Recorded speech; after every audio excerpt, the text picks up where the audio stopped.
Panatang Makabata. Ako si Virgilio P. Sison bilang mamamayang Pilipino ay kinikilala ang kahalagahan ng mga bata sa lipunan. Dahil dito, ako ay nangangakong isulong, protektahan, igalang at pangalagaan ang karapatan ng bawat bata.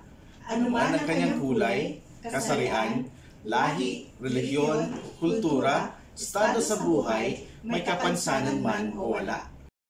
Upang matiyak ang kasiyahan ng mga bata, naniniwala akong nararapat na matamasa nila ang mga ito.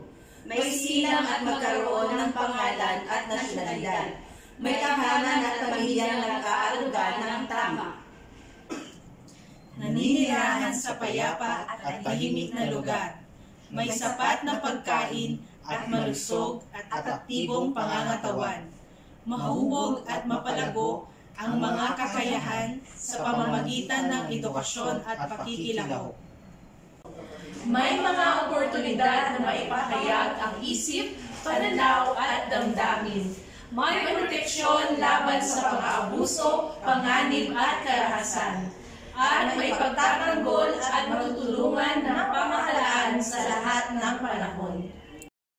Sa tulong ng Poong May Kapal, ito ay aking isa sa puso at isasagawa ang lahat ng ito dahil ang mga bata ang pag-asa at siyang magpapaunlad sa ating bayan.